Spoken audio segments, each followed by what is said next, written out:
When the train screeched into Helena back in 1884, Lydia Hart was holding on for dear life to an old bag that carried everything she owned. She was fixing to marry a farmer, a man she'd never met, but the folks on that platform weren't looking at her with welcoming eyes. They stared like she was a ghost, the second girl to answer Calvin Rose's advertisement. The first one never saw the sunrise after her wedding day. Before we get into what happened next, do me a favor and hit that like button. Now, Lydia had spent 6 long days on that train, leaving her whole world behind in Boston. She was just 23, and she wasn't running from the law. She was running from a life of hard work with nothing to show for it. An ad in a paper promised a simple, respectable life in Montana. It seemed like a godsend. She wrote to the farmer, Calvin Rose, telling him she was an orphan who knew how to work. His reply came quick. It was all business, no sweet talk. He told her to be in Helena by September, and they'd be married right away. That suited Lydia just fine. She wasn't looking for romance, just a solid roof over her head and a life she could count on. She'd be a good wife and work her fingers to the bone for that security. As the train slowed to a stop, her heart started hammering. She smoothed her old wool dress, took a deep breath, and got ready to meet her future. Inside her bag was all she had: a couple of spare dresses, her mother's Bible, and Calvin's letters. Stepping onto the platform, the cold Montana air hit her hard. The town of Helena was bigger than she'd pictured, a dusty main street bustling with folks. She looked around for the man she was supposed to marry, feeling a knot of panic in her stomach. What if he wasn't here? What if he'd changed his mind? She had just enough money for one night at a boarding house. If this fell through, she was in real trouble. Then a man's voice called her name, Miss Hart. He was tall, with sun-weathered skin and hands that had seen a lot of hard work. It was him, Calvin Rose. He took her bag, his eyes studying her with a strange intensity. "You came," he said, and it sounded like he was surprised. "Well, of course I came," she told him. They stood there for a second in a strange quiet, even with all the noise around them. She noticed he was handsome in a rugged sort of way. As he led her to his wagon, she felt all the eyes on her. People were stopping and staring. The stares weren't friendly. They were full of pity, like they were watching a lamb being led to the slaughter. In the wagon, she asked him, "Is it always like this? People just staring?" He got real quiet. "They are just curious," he said. But Lydia knew it was more than that. The farm was about 8 miles out of town. The quiet on that ride was heavy. She would be all alone out there with this stranger. She knew what she had signed up for, but the reality of it was starting to sink in, and it felt cold and dangerous. She tried to make small talk. "I am a hard worker," she said, trying to sound cheerful. "I know," he answered, his voice a little softer. "That is why I chose you." Chose her, like she was a horse he was buying at market. After another long silence, she finally got up the nerve to ask the question that had been eating at her. "Was there someone else before me?" Calvin went stiff as a board. His hands gripped the reins so tight his knuckles turned white. "The folks in town," she pushed on, "they looked at me like they have seen this before." He grumbled, "People in this town got nothing better to do than gossip." But Lydia knew that was not the real answer. The wagon bounced hard and Calvin grabbed the reins. After a long, quiet spell, he finally said, "There was a girl 3 years back, from Philadelphia." He paused. "It just did not work out." Lydia had to ask, what happened? "She left," he said, and the way he said it shut the door on that talk. The land just was not for her. As the sun dipped low, Calvin pulled the horses to a halt on a ridge. "Well," he said softly, "that is home." Lydia looked down and her breath caught in her throat. Below them was not a farm. It was a kingdom. A grand house stood proud, with a barn big enough for 50 horses and buildings scattered all around. The fields went on forever. "I do not understand," she whispered. Calvin looked straight ahead. "I reckon I might have understated things in my letter." "Understated?" Lydia's voice was sharp. "You told me you were a poor farmer." "No, ma'am," he said calmly. "I said I was a farmer. I never said I was poor." "You let me believe it," she shot back. "You said life here would be simple." "It is simple," he insisted. "I work the land. I live a plain life." Lydia stared at the mansion. "That is not plain." "It was not my choice," Calvin said, his voice flat. It was my father's. I inherited all of it. All of it? Lydia's voice trembled. What else is there? About half the farmland in this part of the territory, he said, like it was nothing. Some timber, a few mines, the family business.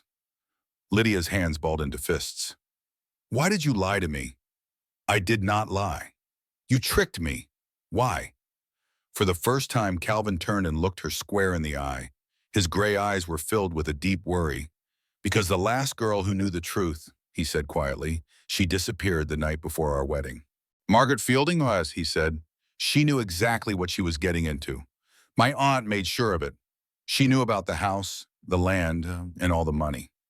And then she was gone. One morning her room was empty. Her bags were packed and gone.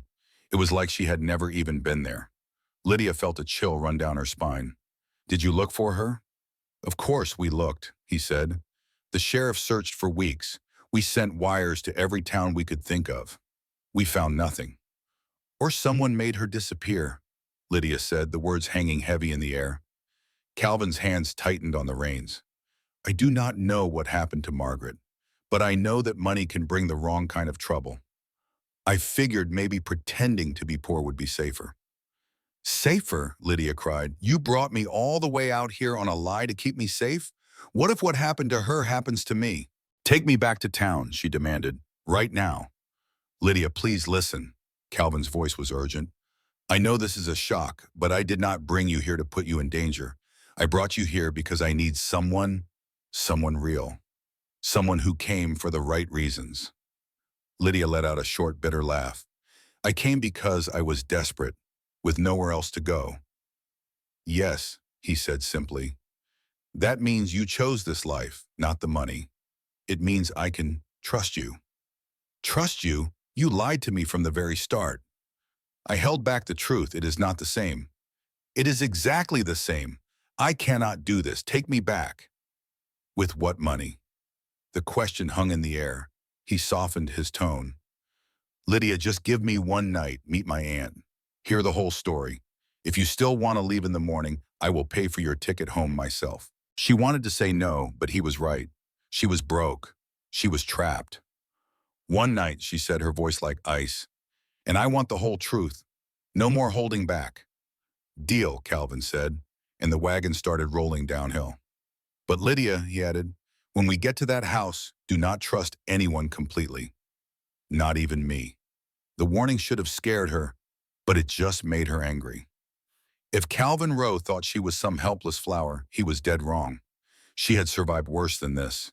She lifted her chin, ready for a fight. This was not just a mystery about a missing girl anymore. This was about a man who lied in a valley full of secrets, and she was going to get to the bottom of it. Lights started to glow in the windows of that great big house. It looked peaceful and safe in the twilight, but Lydia knew better than to trust appearances. A tall, elegant woman stepped out onto the porch. Her gray silk dress likely cost more than Lydia made in a whole year. This, she reckoned, was the aunt. Calvin pulled the wagon to a stop and got down to help her, but Lydia jumped down on her own. The woman came down the steps, all smooth and practiced. She had sharp eyes and a mouth that looked like it forgot how to smile. Calvin, she said, her voice dripping with old money. So you've brought us another bride. The words made Lydia's skin crawl. Another one, like she was just a piece of livestock. Aunt Eleanor, this is Miss Lydia Hart. Lydia, my aunt, Eleanor Rowe. Eleanor's eyes scanned Lydia from head to toe, and Lydia felt like she'd just been weighed, measured, and found lacking. Miss Hart, Eleanor said, her voice polite but cold as a wellstone. Welcome to the Rowe estate. Dinner is at 7 o'clock, Eleanor said, looking right through her. We dress for it, but I imagine we can find something for you. It was a clear dismissal, but Lydia wasn't moving. Before I go anywhere, I want to know what happened to Margaret Fielding. A heavy silence fell over the porch. Eleanor's face didn't move, but something flickered in her eyes. I see Calvin has been telling stories. He said she disappeared, Lydia stated plainly. She left, Eleanor corrected, her voice sharp. Margaret decided this life was not for her and departed in the night. Without a word to anyone? Without taking a train? Lydia pushed. There are other ways to travel, Miss Hart. I promise you, no one here means you any harm. Margaret was her own undoing. Then why does everyone keep warning me to leave? Eleanor shot Calvin a look that could curdle milk. What have you been telling her? The truth, Calvin said, his voice low.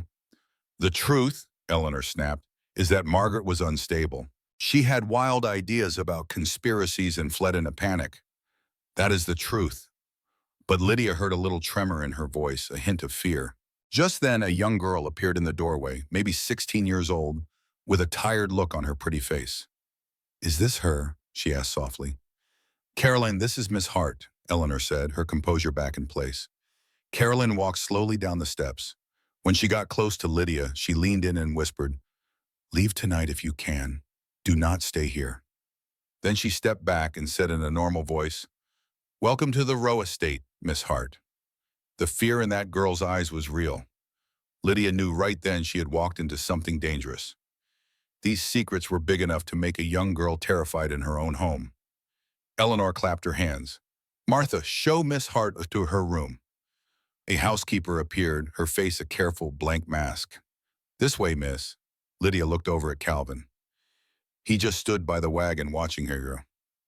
Remember what I told you, he said quietly. Lydia followed Martha into the house, clutching her bag tight. The inside was all polished wood and furniture that cost a fortune. Martha led her up a grand staircase to a room at the end of a long hall.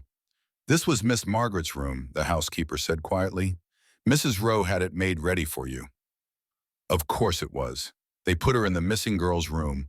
It was a beautiful place with a big fancy bed and a balcony. Lydia set her bag down. What really happened to Margaret? She asked Martha directly. The woman's eyes went wide. I could not say, miss. Could not or will not. Could not, Martha whispered. One night she was here, and the next she was gone. Her things were packed, but she did not take a horse or wagon. She just vanished. You should be very careful about asking too many questions, Martha warned, and then slipped out of the room. Lydia stood alone, feeling like she was in a pretty cage with bars she could not see. She had survived worse than this. She stepped onto the balcony. The big Montana sky was full of stars. As she turned to go back inside, she saw a piece of paper wedged between the floorboards. She knelt and pulled it free. It was old and faded, but she could make out the shaky handwriting. It said, They are watching. Trust no one. At the bottom was a single letter. M. Margaret had left a warning. 3 years later, Lydia had found it. Calvin had asked her to stay one night. Looking at that big, dark house full of secrets, Lydia knew one night might be all she had. With Margaret's warning in hand, Lydia knew the truth was darker than she'd been told. She was fixing to uncover every secret in this house, even if it cost her everything. She tucked the note deep in her pocket. That beautiful room suddenly felt like a cage. A knock at the door made her heart jump. It was the housekeeper, Martha, with maids to draw her a bath. They filled a copper tub and laid out a cake of lavender soap that likely cost a week's wages. Martha pointed to a deep green silk gown on the bed. Mrs. Rowe sent this up for you, she said. The meaning was plain as day. Lydia's own dress was not good enough for dinner at the Rowe estate. That's kind, Lydia said, though it felt more like being dressed for a role in a play she never signed up for. Martha paused at the door. Miss Hart, some friendly advice. Whatever questions you have, save them. Mrs. Rowe does not like trouble at her dinner table. With that warning, the housekeeper left, the door clicking shut like a lock. Lydia bathed quickly, trying not to let the luxury soften her resolve. The green dress fit perfectly, as if it were made for her. Or for Margaret. She pushed the thought away, pinned up her hair, and stared at the stranger in the mirror. A lady. The illusion shattered when she felt the note in her pocket. A bell rang somewhere deep in the house. Dinner time. She had barely stepped into the hall when Caroline appeared out of the shadows. The girl was just 16, looking even younger in a rose-colored dress. You're still here, she whispered. There is always a choice, Caroline said, her eyes wide with fear. Margaret made hers. You need to make yours before it is too late. What happened to her? Lydia asked softly. She was happy at first, Caroline explained, twisting her hands. Then she started asking questions about the land, how my grandfather got it.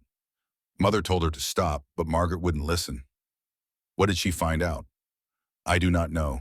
She only talked to Uncle Calvin after that. Then one morning, she was just gone.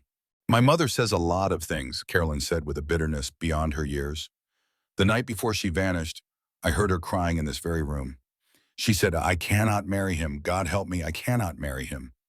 Just then, Eleanor's voice called up the stairs. Carolyn's face went blank, her fear replaced by a perfect, empty smile. In the dining room, a long table that could seat 20 was set for 5 under a giant chandelier. Eleanor sat at the head. Calvin stood by the fire, and a fourth man was with him, about 40 years old in an expensive suit. Miss Hart, Eleanor said smoothly, may I introduce Mr. Thomas Blackwood, our family lawyer? Miss Hart, Blackwood said, his voice smooth and educated. Calvin has told me very little about you.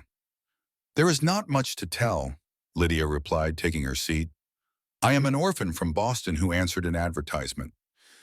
I find your story fascinating, Blackwood said as servants brought the first course. What would make a young woman travel 2,000 miles to marry a stranger? Desperation, Lydia said plainly. I had no family and no prospects. Mr. Rowe's offer seemed respectable.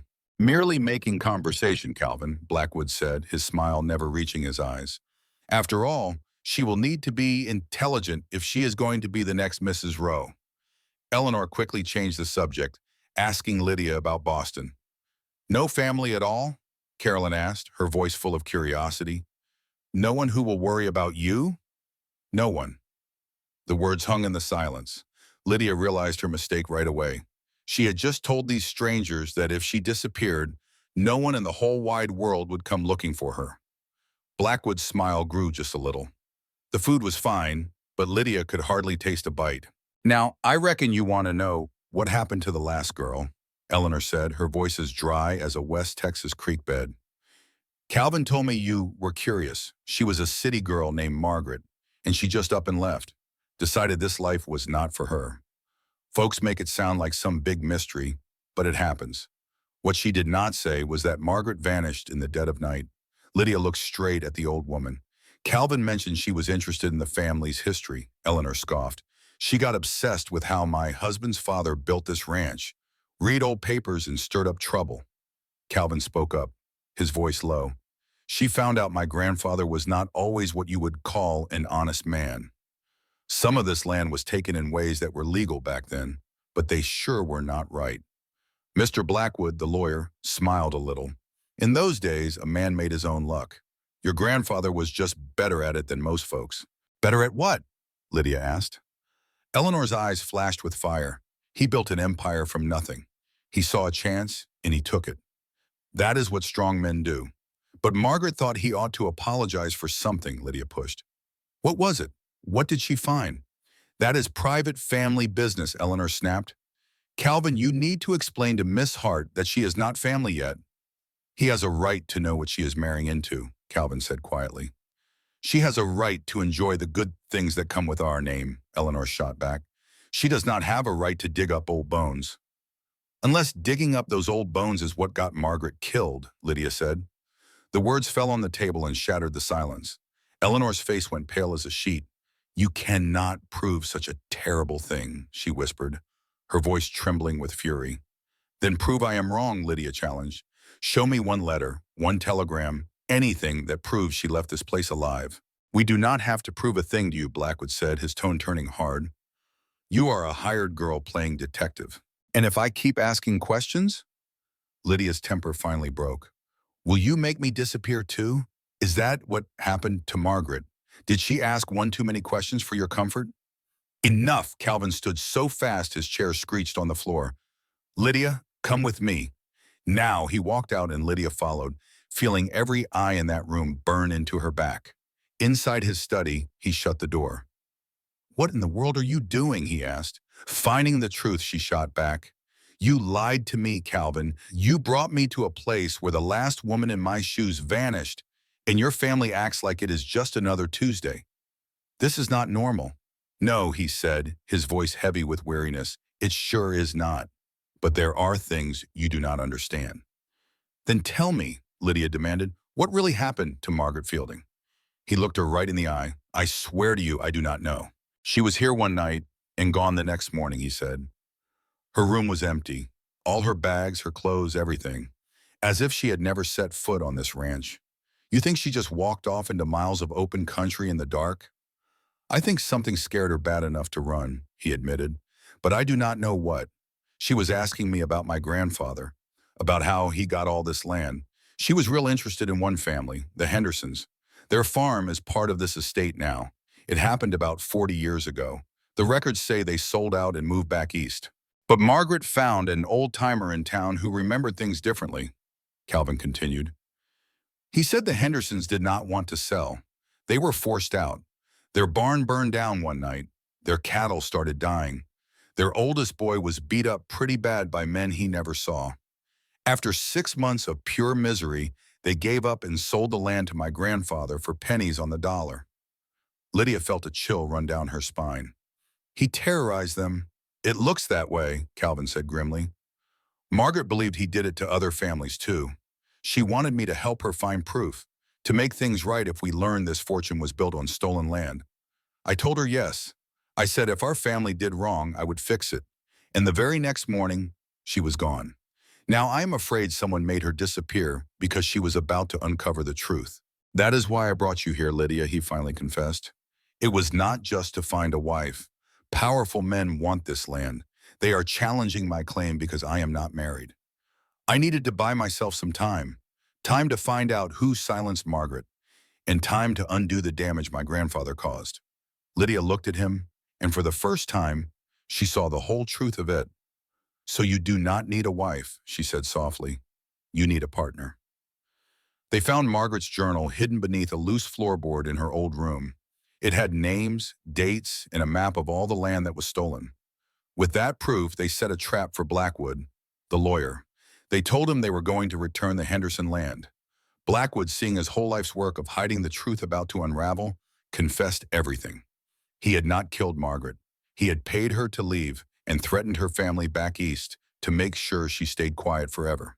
But the town sheriff was listening from the next room. Blackwood was arrested, and Eleanor's good name was ruined in the county. In the end, Calvin and Lydia stood together looking out at the vast Texas horizon.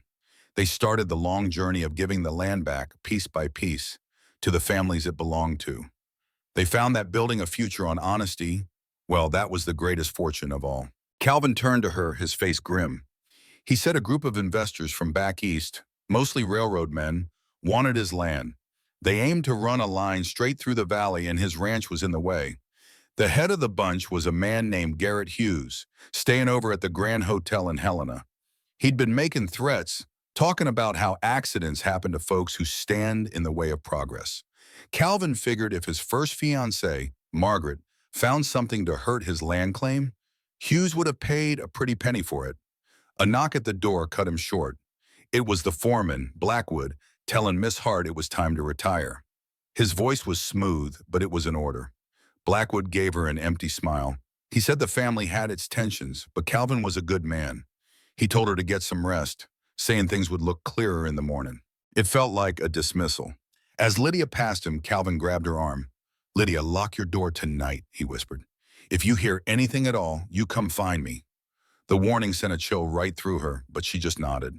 Back in Margaret's old room, it felt colder than before. She checked the lock twice, then pulled out the note she had found on the balcony. In the lamplight, it read, "They're watching. Trust no one." Who was Margaret so scared of? Lydia changed into her plain cotton nightgown and sat on the big bed. She could leave right now, just walk out into the night. But she had no money, nowhere to go, and whoever hurt Margaret would get away clean. Then she heard it. Slow, heavy footsteps stopped right outside her door. Lydia held her breath, staring at the handle. A shadow fell in the gap underneath. Someone was just standing there, listening. After a long moment, the footsteps moved away. She crept to the door and heard Eleanor and Blackwood arguing downstairs. She couldn't sleep a wink after that. Around midnight, a door opened and closed. Peeking out the window, Lydia saw a figure that looked a whole lot like Blackwood walking toward the stables. What was he doing out there in the middle of the night? She woke at dawn to the sound of horses. 3 men in fine clothes were riding up to the house. They were not ranch hands. Lydia hurried to the top of the stairs and looked down. Calvin was standing there, looking angry, with Eleanor and Blackwood beside him. The silver-haired man he faced was Garrett Hughes. "You cannot keep refusing, Roe," Hughes said, his voice slick. "This railroad is coming through one way or another." Calvin's jaw was tight. "The land is not for sale, Hughes." Hughes just smiled. "Everything is for sale. Or did you forget what happened to the last person who tried to interfere with my plans?" He was talking about Margaret, plain as day. He said she asked too many questions, then conveniently disappeared. Mr. Hughes spoke with a chill in his voice. "I hear you have a new bride. It would be a real shame if she started asking questions." "Now get out of my house." Hughes just smiled and turned to Eleanor. "Ma'am, your nephew is being a fool. This land could make y'all rich. Why hold on so tight? This land has been in our family for a long time," Eleanor said, her voice a little shaky. "We do not sell our heritage." "Your heritage is theft," Hughes shot back. "I have seen the records. If those stories got out, this whole place could be seized by the government." "You are threatening us," Blackwood said. "I am just presenting the facts. Sell to me for a good price or watch it all fall apart." His eyes landed on Lydia, standing at the top of the stairs. "Well, look here, the new bride. Tell me, dear, does your man ever tell you the truth?" Lydia walked down the stairs, trying to look calm. "He has told me enough, Mr. Hughes. Did he tell you this house was built on burned homes and stolen land? He told me his grandfather was not an honest man." "Not honest? The old man was a monster," Hughes laughed. "Everyone in this territory knows it. If you have proof of a crime, take it to the sheriff," Calvin said. "The sheriff works for you," Hughes replied. "This whole town is afraid of you." He turned back to Lydia. "You seem like a smart woman. Power matters more than the law out here." "Then I will have to change that," Lydia said, surprising even herself. "And how do you plan to do that?" "By finding out what happened to Margaret Fielding," she said, looking right at Calvin. "By making sure the truth comes out, no matter who gets hurt." Hughes laughed, a loud and happy sound. "Oh, this is good. Calvin, she has got more backbone than you." He tipped his hat to Lydia. "Miss Hart, I think you and I should talk. I have some information you might find real interesting." "She is not talking to you," Calvin said. "Why not?" "Afraid she will realize what this family has done?" Eleanor stepped in.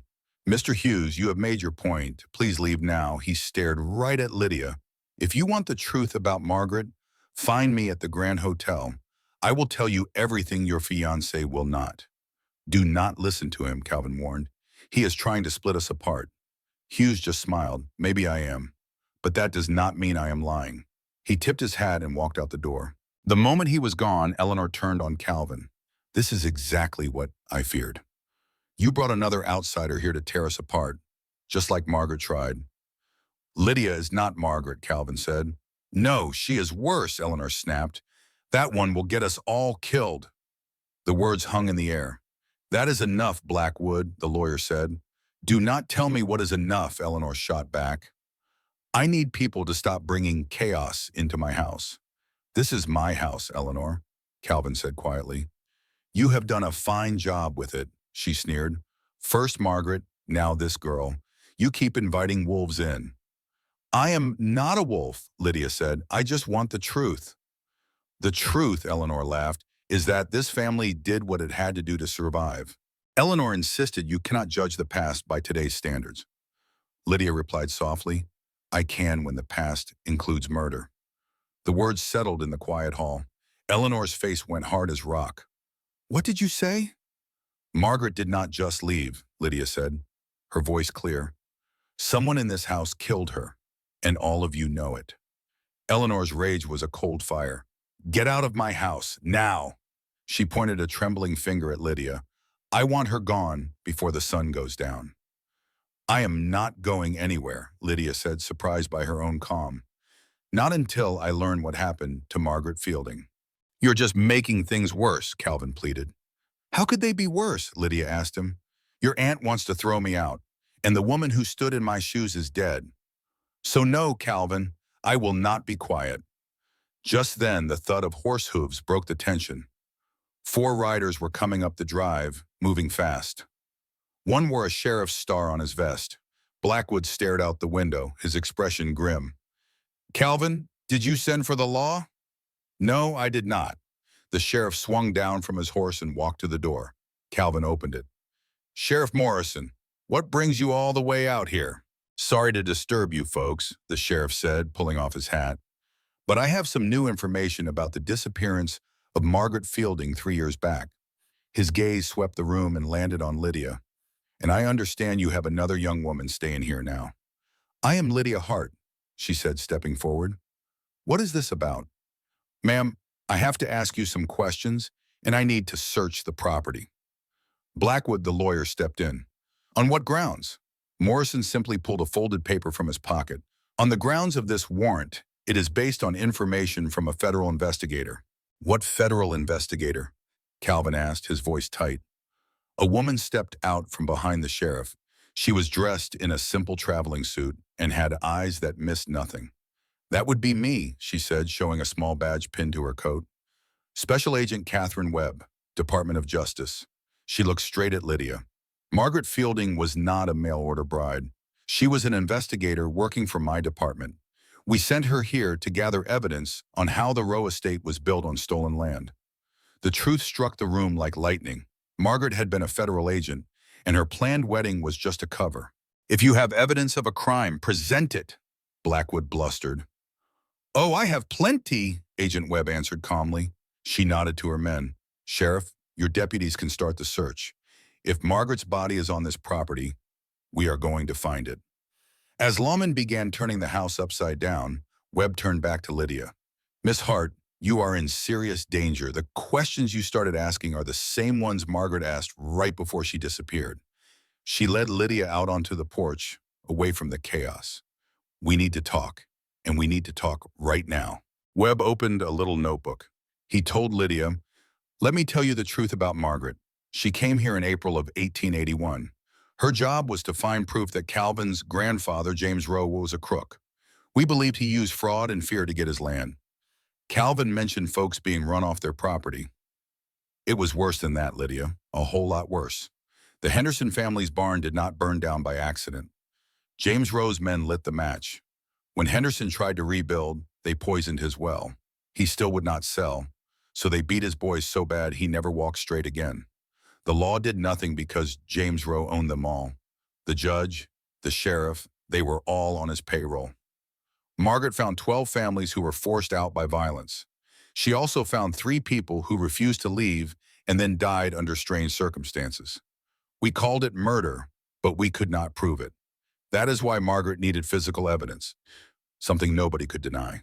And she found it, Lydia said. That is why they killed her. Webb gave a slow nod. 2 days before she vanished, Margaret sent me a telegram. She said she had found proof James Rowe ordered at least 2 murders. The proof was hidden on this estate. She was going to get it that night. The telegram did not say what it was or where it was. It was the last I ever heard from her. Someone must have read that message. The telegraph operator in Helena, a man named Davies, disappeared a week after Margaret. We found his body in a canyon 6 months later. He was shot in the back of the head. We believe someone in this house found out Margaret was an agent and killed her before she could get that proof. Webb looked straight at Lydia. Miss Hart, you cannot marry Calvin Rowe. The minute you say I do, the law says you cannot testify against him. You will be silenced, just like Margaret. I think Calvin and this whole family knows more than they are saying. Just then, a loud crash came from the house. A deputy came out holding an old wooden box. Agent Webb, he called, you need to see this. They all hurried into the study. The deputy put the heavy oak box on the desk. It was hidden behind a bookshelf, he said. Eleanor, looking pale, appeared in the doorway. That is my father's private box, she said, her voice trembling. You have no right. Webb simply said, we have every right, and picked the lock in under a minute. Inside were old, yellowed papers. Webb pulled one out, and her face turned from curious to horrified. What is it? The sheriff demanded. Contracts, Webb said, her voice low. Signed contracts from James Rowe, paying men to scare off homesteaders, receipts for payments, and letters. She spread them on the desk. This one orders the Henderson barn to be burned. This one pays for a farmer to be beaten. And this one, her voice broke, is a receipt for $2,000 paid to a man for the, quote, permanent removal of a witness. It was murder for hire, written plain as day.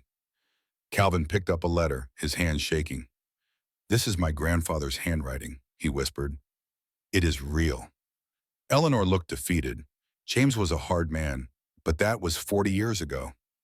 Webb looked at her coldly. "Murder does not have an expiration date, Mrs. Rowe." Webb then turned her hard stare on the family lawyer. "Mr. Blackwood, you have managed this family's affairs for 15 years. Are you telling me you did not know about this box?" Blackwood's silence was his answer. Webb pulled another letter from the box. "This is a letter from you to a Mr. Garrett Hughes, the railroad man. It is dated 2 weeks after Margaret arrived here. You wrote, 'The girl is asking too many questions. If she keeps digging, she will find the old contracts. I suggest you speed up your plans.'" Lydia finally understood. "You were working with Hughes all along. You wanted him to have this land." Blackwood's face crumbled. "It was just business. I was trying to protect the family. By selling them out to their enemy?" Calvin's voice was filled with rage. Blackwood started to look for a way to run. "I tried to make you all see sense. This whole place is built on blood. It was going to come out sooner or later. I just told the Hughes there was a problem that needed handling." "Did you kill her?" Calvin asked, his voice dangerously low. "Did you kill Margaret?" "I never touched her," Blackwood pleaded.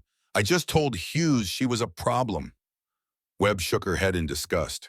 "You pointed a known criminal at a federal agent and you did not know what would happen? Sheriff, take him away." As the deputies grabbed him, Blackwood yelled, "Wait, I will tell you everything. I will tell you who killed Margaret and where the body is." Inside, watching the search, the lawyer Blackwood started to unravel. He saw his life's work coming apart at the seams. Finally, he could not take it anymore. "Agent Webb, stop the search," he yelled. "I will tell you everything, but I want a deal. I want immunity." Agent Webb looked at him coldly. "You are in no position to be making deals." "I know who did it," Blackwood said, his voice cracking with desperation. "I know exactly where they buried her." Webb stared him down. "Talk," she said. Blackwood swallowed hard. "It was Eleanor. Eleanor Rowe killed Margaret Fielding. She came to me and said it was an accident, that Margaret had fallen from the balcony. She begged me to help her hide the body. My hands are shaking. We took her body to the old Henderson place. There is an old well there. We put Margaret down in that well and covered it up with rocks." The room was dead silent. Calvin stared at his aunt, his face a mask of betrayal. Then Eleanor stood up. "It was not an accident," she said, her voice calm and cold. "I pushed her. The confession was terrible." "Eleanor Rowe, you are under arrest," the sheriff said. "Let me finish," she said. "I have found a telegram she sent. She was a federal agent, sent here to destroy my family. I told her to leave, but she refused. She said justice mattered more than protecting criminals," Lydia whispered. "There is no justice in this territory," Eleanor said. "The strong survive. That is the only law. So you killed her."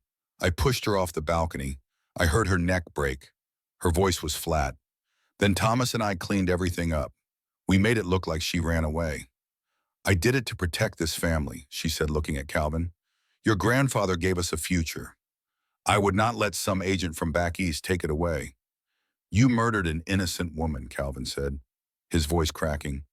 "And you let me bring Lydia into the same danger. I thought we could move on. I thought we could finally be safe." "Safe?" Lydia's anger finally exploded. "You murdered her and tried to replace her.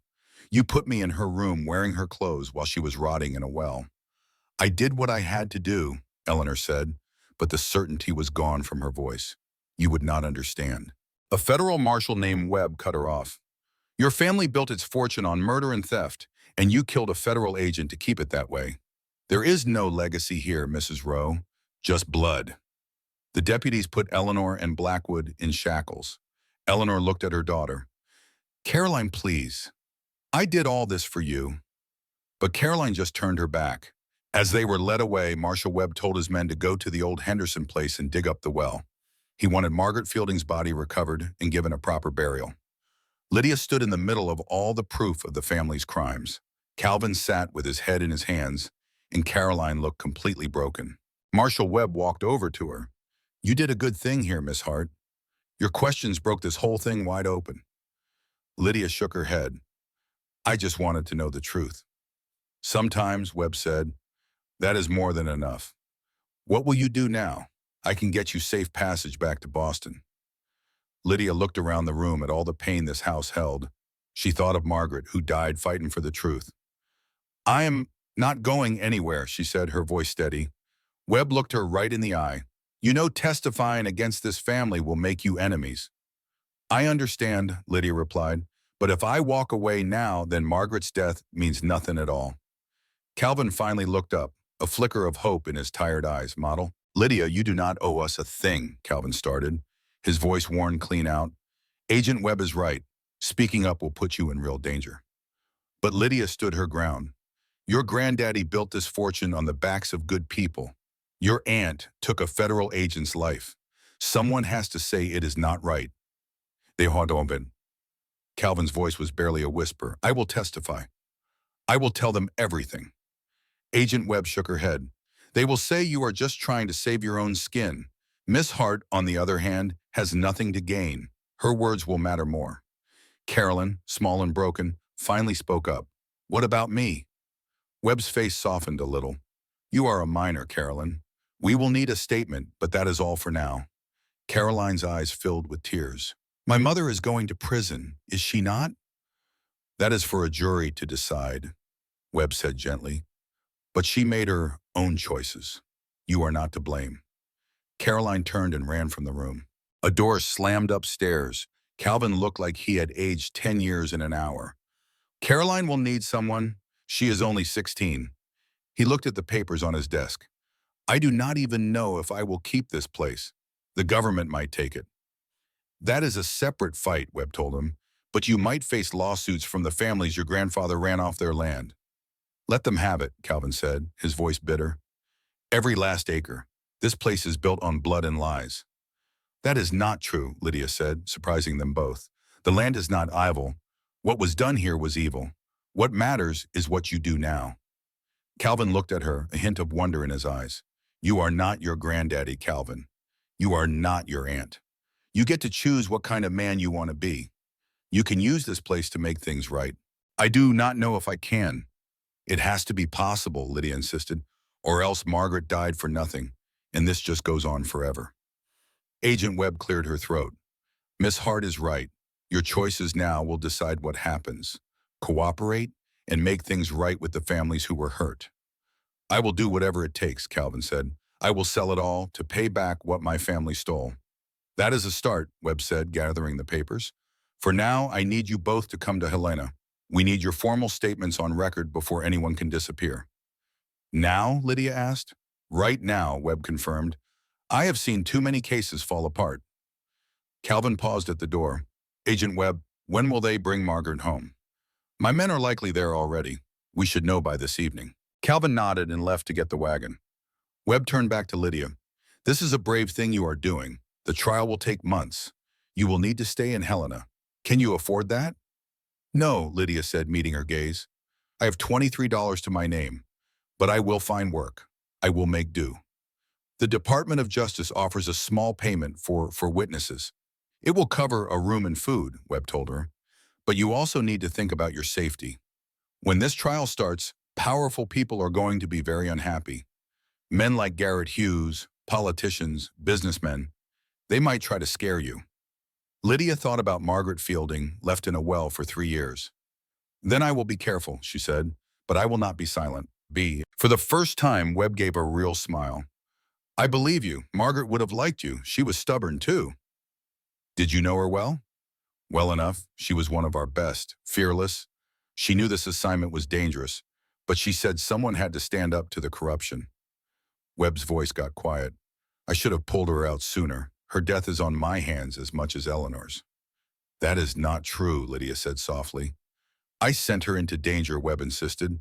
That is why I will see every single person involved brought to justice, no matter who they are.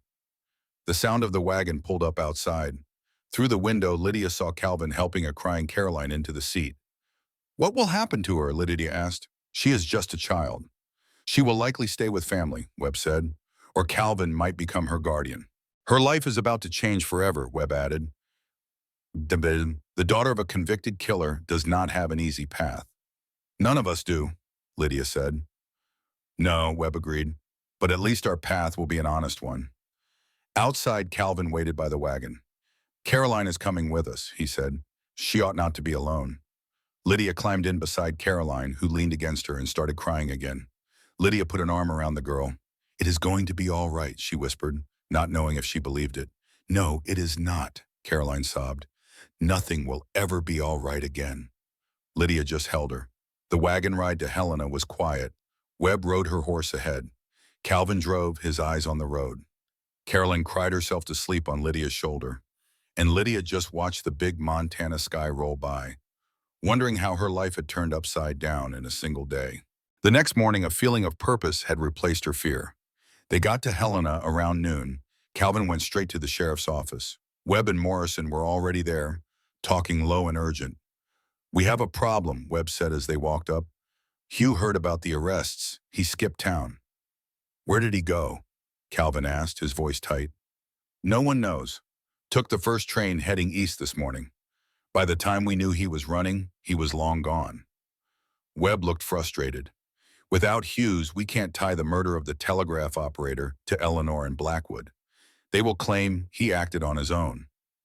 But Blackwood confessed to helping hide Margaret's body, Lydia said. He will talk to save his own skin, but he might try to pin the agent's death on Hughes, Webb explained. We need to find Hughes. Just then, a voice spoke up from behind them. I might be able to help with that, Model. A well-dressed man with a federal marshal's badge walked toward them. Marshal Crawford, he said, tipping his hat. Just Webb said I would find you here. He looked at Calvin. The man you are after, Hughes, he got tipped off. He is running west, but my men are on his trail. Crawford's eyes settled on Lydia. Miss Hart, I presume. Agent Webb's report said you were the one who broke this whole thing open. I just asked a few questions, Lydia said quietly. You asked the right questions at the right time, the marshal replied with a smile. That takes real courage. He pulled some papers from a leather case. We need to keep you safe until the trial. I have arranged a room for you at a boarding house run by a good woman named Mrs. Chen. You, Calvin, and your Aunt Caroline will be our star witnesses. Your testimony will put a stop to this land fraud for good. Mr. Rowe will need to stay put in Helena. Lydia said he is not in trouble, but he's a key witness. As for Caroline, Crawford looked at the sleeping girl with a heavy heart. She is just a child and will need a guardian. Lydia surprised herself when she spoke up. She can stay with me? Everyone just stared. I mean, if it is all right, we can share a room at the boarding house. She looked over at Calvin. Unless you would rather? No, Calvin's voice was rough with emotion. That is mighty kind of you. I have to deal with lawyers and such. I cannot give her what she needs right now. Then it is settled, Crawford said. He wanted their formal stories written down by dark. He also wanted guards posted. If that fellow Hughes was still around, he might get desperate. The next few hours were a whirlwind of questions. Lydia told her story from the very beginning, right up to Eleanor's confession. She talked until her throat was raw, making sure they got every last detail down on paper. Caroline did not have as much to say. She mostly confirmed that her mother and Blackwood had been arguing quietly the night Margaret went missing. Calvin's story took the longest. He laid out his family's whole dark history. He admitted he had looked the other way, enjoying a life paid for by other people's sorrow. I should have asked questions a long time ago, he said, his voice empty. It was just easier to live rich and pretend the past was the past. I am just as much to blame as the rest of them. You did not hurt anyone, Webb reminded him. Knowing what is right and doing what is right are two different things, Calvin said. I failed Margaret, and I almost failed Lydia. I put her in terrible danger. It is pure luck she is still here. He looked right at Lydia as he spoke. So you make it right, Webb told him. You tell the truth. You help the families that were wronged. That is how you fix your family's mistakes. By the time they were done, the sun had set. Marshal Crawford took Lydia and Caroline to Mrs. Chen's boarding house. It was a clean, two-story place on a peaceful street. Mrs. Chen was a kind woman in her 60s who saw Caroline's sad face and right away started making tea. You will be safe here, she told them. The room upstairs was simple and clean. with 2 small beds and a good lock on the door. After staying at the fancy Row estate, it felt bare, but to Lydia, it felt like a safe haven. Caroline curled up on a bed. "I want my mama," she cried softly. Lydia sat down and smoothed her hair. "I know. She hurt that woman," Caroline whispered. "How could she do that and just go on living like it was nothing?" "Sometimes people do awful things thinking they are protecting the ones they love," Lydia said gently. "Your mother made a terrible, terrible choice, but that does not mean she did not love you." "I do not want that kind of love," Caroline said. "And you are right to feel that way," Lydia agreed. "You have to find a way to live with what your mother did. Who she is has nothing to do with who you are. Her crimes are not yours to carry. Am I my own person?" Caroline's voice was just a whisper. "Everyone in this territory knows I am Eleanor Rose's daughter, a murderer's daughter. That is all I will ever be. Only if you let it be." Lydia knew about loss. "When my father died, I had nothing. I had to build a new life all by myself. It was hard, but I got to decide the person I wanted to become." Caroline was quiet for a long time. "What do I do now? Grieve. Be angry. Feel what you need to feel. But do not let her destroy you too." That night, Lydia watched over the town of Helena. Eleanor was in a cell. Thomas Blackwood was likely making a deal. And Garrett Hughes was out there, running from the law. The real work was about to begin. Tomorrow, Lydia had to get ready to testify. She would face lawyers trying to tear her down. She would face a whole territory that wanted to keep its secrets buried. But tonight, she had chosen truth over comfort.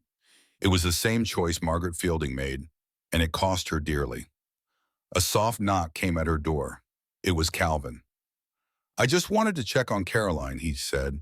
"She is sleeping now," Lydia answered, stepping into the hall. "It has been a long day for everyone." Calvin looked tired, older than his years. "Lydia," he began, "I need you to know I never wanted any of this to happen. I thought if you did not know about my money, you would be safer. I see now how wrong I was." "You lied to me," Lydia said. "I did, and I am truly sorry. I cannot change what I did. But everything I said about needing someone genuine, that was the honest truth. And what you did today, standing up like that, was braver than anything I have ever seen." "I am not brave. I am just stubborn," Lydia said with a small smile. "But thank you, and Calvin, I am sorry about your aunt." "She confessed to murder," he cut in. "She killed an innocent woman. I cannot forgive that, but I am sorry for Caroline. She did not deserve this. No, she did not. But she is strong," Lydia said. "She will get through this." Calvin paused. "I know this is not the life you came here for. If you want to take your money and go back east, I would not hold it against you." Lydia thought about it. She could leave and put this all behind her. But then she thought of Margaret Fielding and the families who lost their land and Caroline sleeping in the next room. "I am staying," she said. "I gave Agent Webb my word I would testify.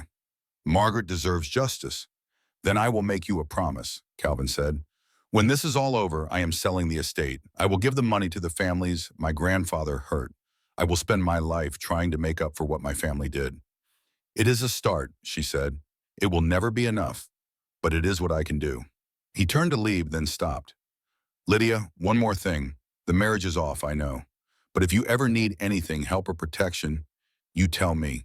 You came all this way for me. The least I can do is make sure you are taken care of. I do not need your charity, Calvin. It is not charity. It is a debt I owe. You put your life on the line for what is right. Let me do this much." Lydia knew pride was a luxury she could not afford. "All right," she said, "but I will pay you back every penny. There is nothing to repay. You have already given more than enough." Calvin tipped his hat. "Good night, Lydia." He was gone. Just 2 days ago, she was a housemaid in Boston with no future. Now she was the main witness in a murder trial. Her life was more complicated than she could have ever imagined, but as she looked at Caroline sleeping, Lydia felt something new. She felt like she mattered. She had spent years just getting by. Now she had a chance to make sure Margaret Fielding's death meant something. The trial began on a cold morning 6 weeks after the arrest. Lydia stood on the courthouse steps. It seemed like half of Helena was there for the trial of the century. Even though Montana was not yet a state, Carolyn held her hand tight, her face pale. She had insisted on coming, She is my mother, she had said. I need to see it through. The courthouse was full. People stood along the walls. Lydia felt all their eyes on her as she walked to her seat. The Rose family had been powerful for 40 years, and not everyone wanted to see them fall. Eleanor sat with two expensive lawyers.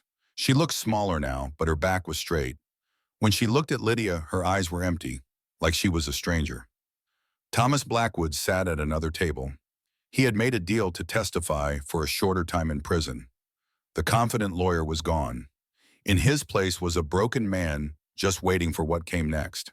When Judge Whitmore walked in, you could feel the whole room get quiet. The territorial governor sent him special just for this, because the local judge was too friendly with the Rowe family. That told you right there how deep the rot went. The trial of Eleanor Catherine Rowe for murder began. For 3 long weeks, folks told their stories. When it was Lydia's turn, she sat tall and told the plain truth. She told him how she arrived, how she found Margaret's hidden note, and how Eleanor confessed everything right at the dinner table. Eleanor's lawyer, a slick fella, tried to paint Lydia as a woman looking for a rich husband. He asked, "Ain't it true you came to Montana just to marry into money?" Lydia looked him square in the eye. "No, sir," she said, her voice steady as a rock. "I thought Calvin Rowe was a poor farmer who needed a wife. I stayed to get justice for Margaret Fielding. Nothing more." The lawyer sneered at her, but Agent Webb stood up and shut him down right quick. Still, you could see the doubt in some of the jury's eyes. But then Webb started bringing in his own people. Ranch hands testified they heard Eleanor arguing something fierce the night Margaret vanished. A federal surveyor showed how the Rowe family had cheated folks out of their land for years. Then came the hardest proof. They had found Margaret's body down in the Henderson well. The doctor said her neck was broken, just like what would happen from a long fall. The clothes she wore still had the Rowe estate's laundry mark on them. But it was Blackwood's words that sealed the deal. He stood up there and told everyone how Eleanor came to him in a panic. He explained how they hid the body and cooked up a story about Margaret running away. His voice cracked when he said, "I let greed and fear turn me into a monster. All I can do now is tell the truth." When Eleanor finally took the stand, she looked cold as a winter stone. "I did what I had to do," she said loud and clear for the whole room to hear. "Margaret Fielding was a threat to my family, so I pushed her off that balcony, and I would do it again to protect my daughter." Well, the courtroom just about exploded. Poor Caroline just buried her face in her hands and cried. Eleanor had just confessed to murder in front of a room full of reporters. After that, it was all but over. The jury came back in less than 4 hours. Guilty. Eleanor didn't even flinch. But her son Calvin sat there with his head in his hands, his whole body shaking. 3 days later, Judge Whitmore laid down the sentence. "Mrs. Rowe," he said, his voice like thunder, "you have committed a terrible crime and shown not one bit of remorse. This court sentences you to spend the rest of your natural life in prison." They led Eleanor away in chains, and she never once looked back at her daughter. Her partner, Blackwood, got 12 years for his part in the cover-up. That trial sent a shockwave through the whole territory. A bunch of crooked officials lost their jobs, and the congressman who'd been taking money from the Rose was voted out. Garrett Hughes, the hired gun, was caught trying to run to Canada. He was found guilty of murder and sentenced to hang. Justice, it turned out, was slow, but it was coming for everyone who deserved it. Lydia refused to watch the execution. She had seen enough hate to last a lifetime. Agent Webb helped her get a job as an investigator's assistant, and she was good at it. She had a sharp eye and a way of making people feel safe enough to tell the truth. Carolyn started to heal little by little. She went to school and made new friends. One evening she told Lydia, "I want to be a teacher. I want to help children." Lydia smiled. Together they were building a new life, one based not on wealth or power, but on simple, honest work. They learned that standing up for what's right is the only thing that brings real peace in the end. You had a life of comfort, but it was not an honest life. It was all built on secrets. Carolyn looked at her with old eyes. "I want to build something good, something that helps people." "And you will," Lydia promised. Calvin was a man of his word. He signed over the entire Rowe estate to a trust. The land was sold off, and the money went to the families his grandfather had ruined. It took a long time to find everyone and make things right. Some folks did not want the money, saying it was tainted.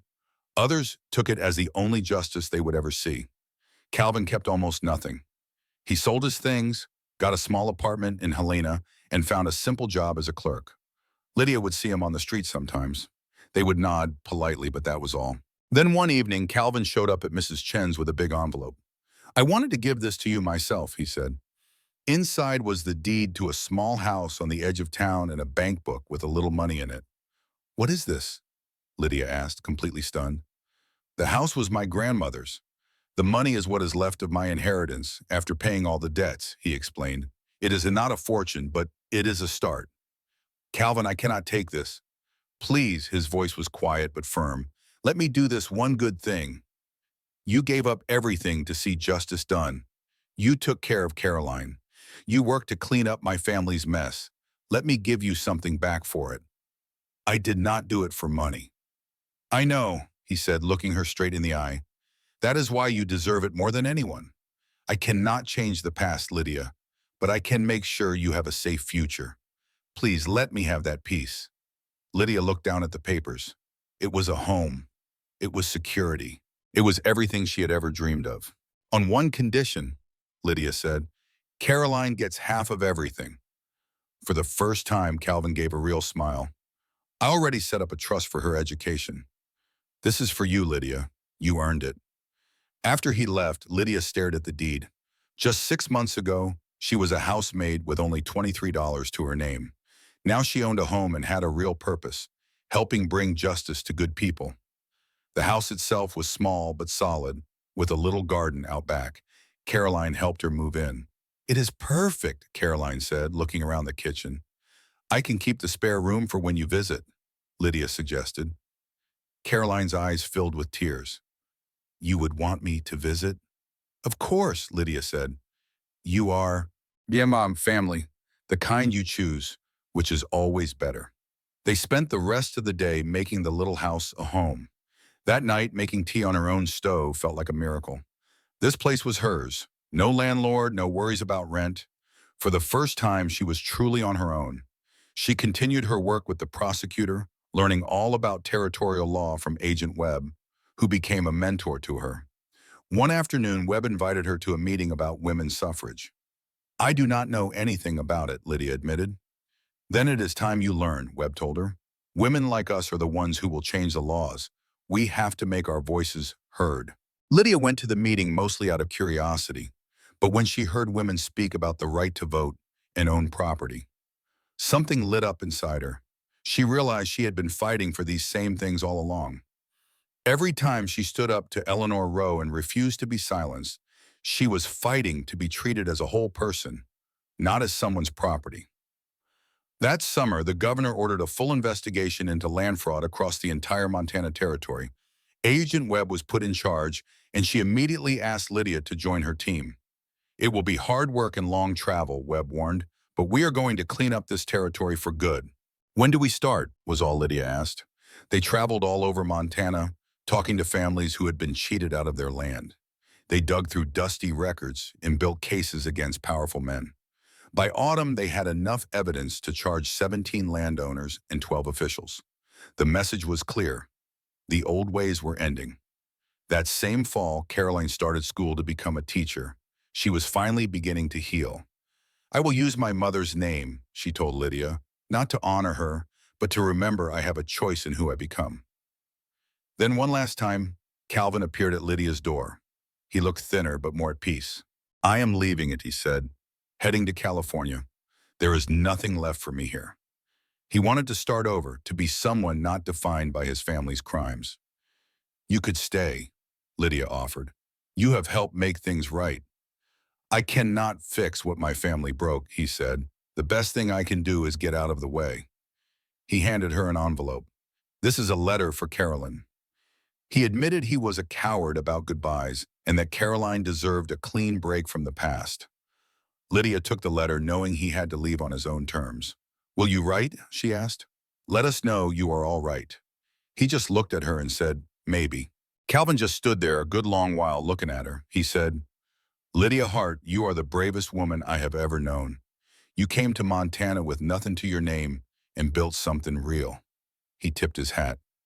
I reckon Margaret would have been proud you finished what she started.